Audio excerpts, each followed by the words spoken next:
Kot je Miha že omenil, bom v današnjem prispevku obravnavala fotografski opus članov Fotokluba Ljubljana, ki se je kazal na njihovih razstavah med leti 1932 in 1938. Predvsem se bom osredotočila na podobe, ki so po mojem mnenju pogosto spregledane v umetnostno-zgodovinskih pregledih 30 let 20. stoletja, ki seveda govorijo o fotografiji. Govorim o pastoralnih ljudskih motivih, kakršno je na primer delo Petra Kocijančiča, ki ga vidite na projekciji. Ti res da močno odstopajo od v istem času nastalih posnetkov, od danes bolj poznanih, recimo Henri Cartier-Bressona, Edvarda Westona ali Alfreda Stieglica. A v resnici predstavljajo najbolj številčen del fotografskih motivov na Slovenskem v času med obema vojnama. Tovrstna fotografija je v širšem evropskem okviru v 30 letih prevladovala na klubskih in mednarodnih fotografskih razstavah ter v fotografskem revijalnem tisku. Podobe so nastajale v piktorialističnem slogu, za katerega je značilen ta specifičen slikarski videz fotografije, saj je svojo zabrisanostjo in atmosferičnostjo v mnogih pogledih spominjal na impresionistično slikarstvo. Ta produkcija je, kot že omenjeno, največkrat predstavljala ljudske motive, romantične gorske vrhove ali pa kmete pri vsakdanjih opravilih. Svoje okolje je želela prikazati v izrazito idealizirani luči. Na našem območju pa je tovrstna ustvarjalnost še posebej zanimiva zato, ker so njeni glavni predstavniki praviloma zagovarjali eksperimentalen, predmeten in novostvarnosten izraz le nekaj let, preden so se v sredini 30 let skoraj popolnoma posvetili motivikam slovenske krajine in ljudstva.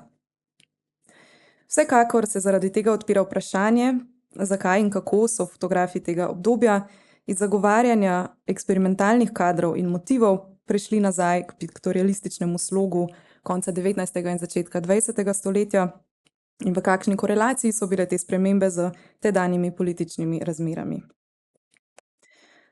Uvodoma naj povemo nekaj besed o stanju fotografije na Slovenskem po prvi svetovni vojni. Tako kot za druga umetniška polja, namreč tudi za fotografijo velja, da je med obema vojnama po celotni tedanji državi mogoče beležiti močan porast organiziranih oblik delovanja, kot so bili fotoklubi, fotosekcije in različna fotografska združenja. V 30 letih lahko opazimo pravo eksplozijo domačih in mednarodnih razstav ter strokovnega tiska, ki so svoj pečat pustili tudi na slovenski amaterski fotografski produkciji. K povečanju fotografske produkcije je pripomogel tudi tehnični napredek, predvsem na področju tiska. Uvedba bakrotiska je omogočila reproduciranje slikovnih prilog in je povzročila pravo revolucijo v ilustriranem tisku pri časopisih in revijah. Fotografski klubi so pri nas seveda obstajali že pred Prvo svetovno vojno in že leta 1889 je bil ustanovljen prvi slovenski klub, Klub amaterjev fotografov v Ljubljani, ki je bil dejansko med prvimi te vrste v Evropi. Delovanje fotografov se je razvijalo tudi v okviru planinskih društev. To je ostalo res cel čas med obema vojnama in tudi kasneje. Med njimi je recimo Slovensko planinsko društvo svoj fotografski odsek ustanovilo že leta 1897 in ohranilo močno fotografsko dejavnost tudi po prvi vojni. A šele z ustanovitvijo Fotokluba Ljubljana se je po vojni v bistvu pojavila resnejša tendenca po združitvi amaterskih fotografov v organiziran klub. Leta 1931 smo tako dobili in Fotoklub Ljubljana in Fotoklub Litija, 1933 Fotoklub v Hrastniku, v Mariboru leta 1936 in na Ptuju leta 1938. Gotovo najbolj dejaven v vzpostavljanju in promoviranju slovenske fotografije je bil v 30 letih nedvomno Fotoklub Ljubljana. Ustanovljen je bil na pobudo Lojzeta Pengala in Karla Kocijančiča, ki sta bila dolgo tudi njegova najbolj dejavna člana in sta to tudi ostala po drugi svetovni vojni. Karlo Kocijančič je bil tajnik Fotokluba Ljubljana, Lojze Pengal pa njegov predsednik kar dolgo časa. Člani kluba so se redno udeleževali najrazličnejših razstav, med vidnejše pa spadajo 3 klubske razstave, ki so jih priredili leta 1932, 1933 in 1937, in pa 3 mednarodne fotografske razstave, ki jih je Fotoklub organiziral leta 1934 v Hedžet-Koritnikovi palači, leta 1936 v Jakopičevem paviljonu in leta 1938 na Ljubljanskem velesejmu. Klub je bil torej izjemno dejaven in je že na začetku zastavil precej ambiciozne cilje, tako razstavljanje kot tudi izdajo fotoknjig, organiziranje tečajev za svoje člane in podobno. Da so na začetku želeli razstavljati predvsem umetniško fotografijo, nam priča prva klubska razstava, organizirana leta 1932 v Jakopičevem paviljonu. Razstavljene so bile fotografije pokrajin, posnetki mest, vasi, prizori vsakdanjega življenja, tihožitja, obenem pa tudi fotografije, ki naj bi zastopale, citiram, najmodernejšo smer stvarne umetnosti, konec citata, torej gibanja nove stvarnosti. Peter Kocijančič je denimo razstavil zanimivo fotomontažo z naslovom Portret AG, verjetno portret Ante Gabra.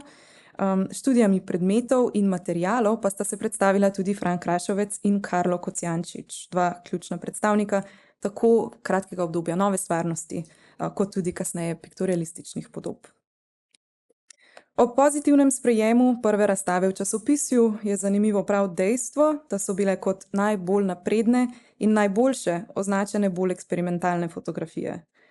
Posebej je bila v sočasnih medijskih zapisih izpostavljena že omenjena fotomontaža Portret AG, fotografijo Senca stola Karla Kocijančiča pa je pisec v slovenskem narodu označil za močan korak v bodočnost. Karlo Kocijančič je leta 1934, torej 2 leti kasneje, za jugoslovansko revijo Galerija napisal članek z naslovom Slovenska fotografija, v kateri je kot najboljše označil mlade slovenske fotografe, ki naj bi uporabljali drzne perspektive, posebne izreze in vse mogoče trike tudi pri vsakdanjih motivih.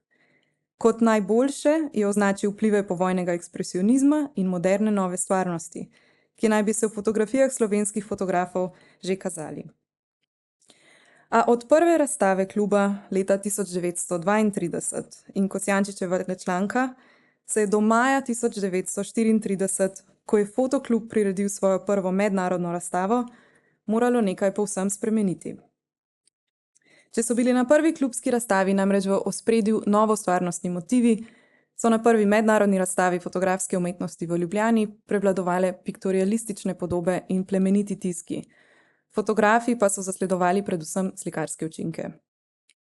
Da je šlo za nenavaden preobrat, lahko povzamemo tudi iz tedanje kritike, ki je bila skeptična glede nenadne predstavitve povsem slikarskih del. Ante Gaber je tedaj v Slovenskem narodu denimo zapisal, da s fotografijo ne bi smeli posnemati slikarjev in bi se morali ukvarjati s čisto fotografijo, ne pa z retušo in plemenitimi tiski. Fotoklub je leto po tej prvi mednarodni razstavi, leta 1935, izdal zbornik Slovenska fotografija. V njem so svoj likovni program dokaj jasno začrtali v 5-stranskem besedilu, ki je z uvodom Karla Kocijančiča in člankom Janka Branca o Janezu Puharju pospremil 60 strani fotografskih reprodukcij. Ta uvodnik nam morda najbolj nazorno govori o slogovnih usmeritvah Fotokluba, ki se je očitno načrtno odmaknil od nove stvarnosti in različnih, kot jim pravijo sami, izmov, čeprav bi kakšen futurizem ali ekspresionizem v fotografiji pri nas tudi predtem le stežka našli. Po eni strani lahko morda ta odmik od eksperimentalnosti povežemo s širšim političnim dogajanjem in dejstvom, da so leta 1935 tudi kritiki slikarstva in kiparstva pričeli bolj izrazito nastopati proti moderni umetnosti, ki je odstopala od ustaljenih realističnih vzorcev. Kocijančič v svojem uvodu leta 1935 tako ni skrival dejstva, da so se fotografi umaknili v varno zatišje starejšega piktorializma, ki še posebej v svoji navezavi na impresionizem ni predstavljal nobenih spotik v tedajni kritiki. Zato morda ne bi bilo napačno sklepanje, da so fotografi Fotokluba tu nastopili preračunljivo v odnosu do tedanje kulturne klime in objavili motive, ki so ustrezali tako domači kot tudi nemški in avstrijski publiki. Na vse zadnje so bili motivi in tehnike v zborniku zavedeni v slovenskem, angleškem, francoskem, nemškem jeziku in v esperantu, kar si lahko razlagamo kot poskus širjenja zbornika v tujino. Izrazito slovensko, lirično razpoloženje, ki ga omenja Kocijančič, pa odraža poskus članov kluba, da bi svojo produkcijo predstavili kot narodno umetnost. Za dokaj nenaden vzpon piktorializma v fotografiji članov fotokluba lahko najdemo več možnih vzrokov.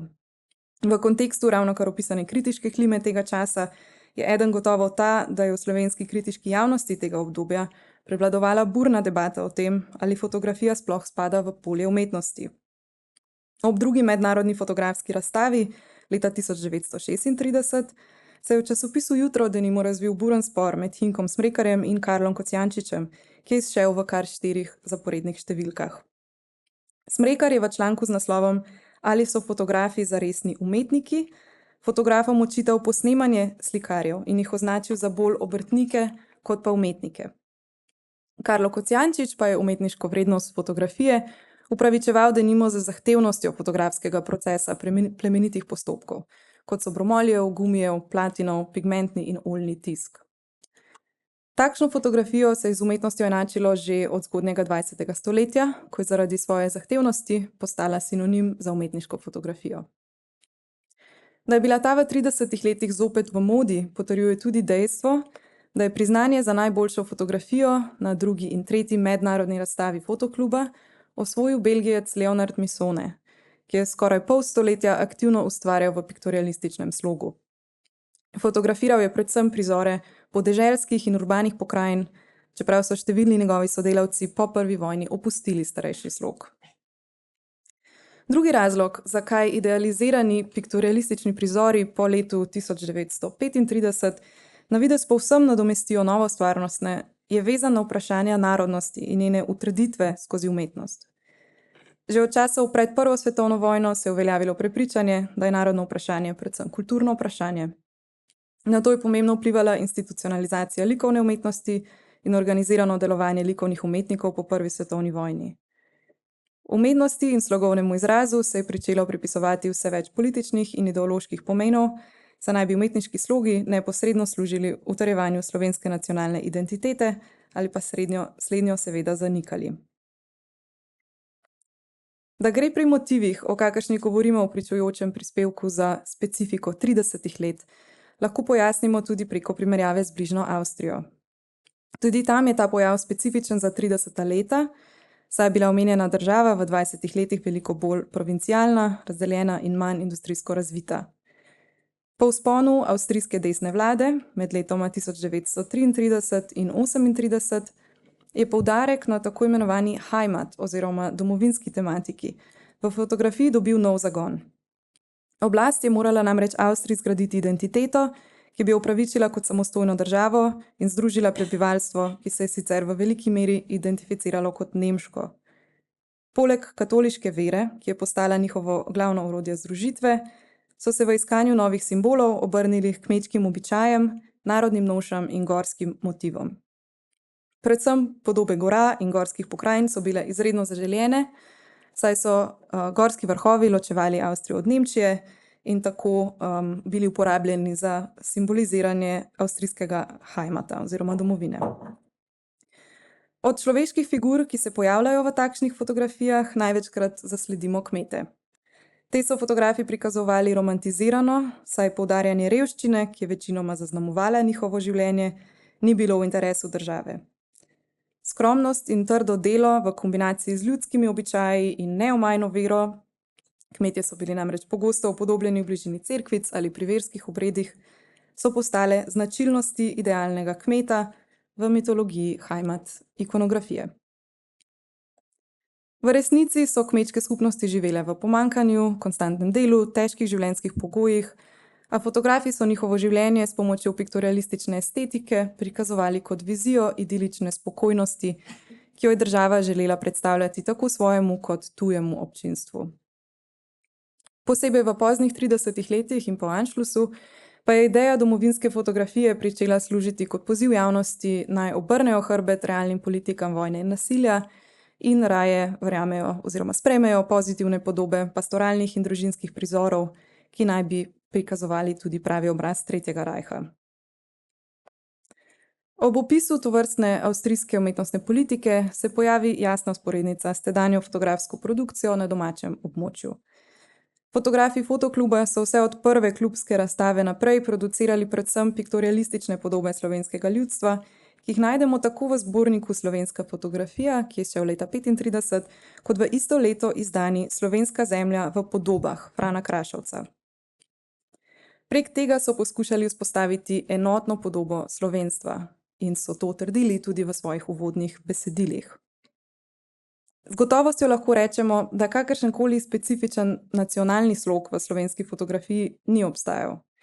Poskus umetnega ustvarjanja identitete je pripeljal k večjemu do manjših razlik s tujo umetnostjo, saj se je nacionalni slog izražal z domačijsko Heimatkunst estetiko, ki ni bila blizu le slovenskim fotografom. Tudi slogovno je bil torej prevladujoči piktorializem po eni strani prinešen z tujine, s predvsem nemško govorečimi revijami, po drugi strani pa so bile vsebine impresionizma že od preloma stoletja edine, ki so se v Sloveniji lahko usidrale kot narodno specifične. Pri vztrajnosti takšne nacionalne fotografije je zanimivo tudi dejstvo, da se je obdržala skozi vse 4 politične sisteme, kraljevino, diktaturo, okupacijo in Združeno Jugoslavijo. Torej, da se je narodni slog obdržal tudi, ko se je sam državni in nacionalni ustroj zelo spreminjal.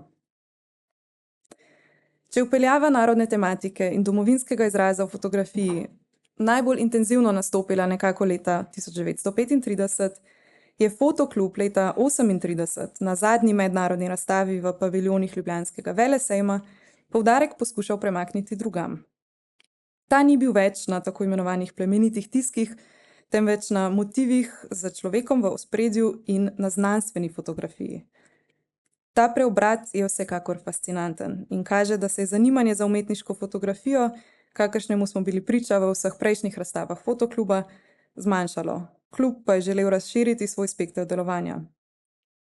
Morda se je tovrstna mitologizacija narodne zavesti skozi fotografske motive idealiziranega ljudstva zazdela nevarna tudi članom fotokluba, saj so nenadoma poudarjali le še praktične rabe fotografije in tehnik v katalogu sploh niso več zapisovali. Fotografija z izrazito domovinsko tematiko je vsekakor zelo dobro preživela tudi po drugi svetovni vojni. Njene vsebine in motivi so se namreč kazali kot nekakšna šablona, ki jo je lahko vsak sistem posvojil in uporabil za širjenje kakršnihkoli nacionalnih tendenc, naj šlo za diktaturo ali povojno SFRJ. Primerjajmo na primer fotografiji Petra Kocijančiča nastalimi pred in po vojni. Fotografiji delujeta, kot da sta bili izdelani v istem času, saj niti slogovno, niti motivno med njima ni praktično nikakršnih razlik. Različni sta si le v tem, da je bila prva razstavljena leta 1938, druga pa leta 1955 na 4. republiški razstavi umetniške fotografije. V utemeljevanju mladih držav se dikcija idealizirane pokrajine in delovnih ljudi kot simbola močnega, ponosnega naroda pogosto uporablja tudi danes in se je skozi zgodovino in samo še v razmislek. Ko se je Slovenija leta 1991 osamosvajala, je uporabljala prav takšne samobarvne fotografije idilične slovenske krajine, združene pod sloganom Deželi 4 milijoni pridnih rok se ni treba bati samostojne prihodnosti. Lahko bi torej rekli, da je takšna fotografija vezana na prav vsak politični sistem, v katerem se odpirajo vprašanja utemeljitve naroda. Hvala lepa.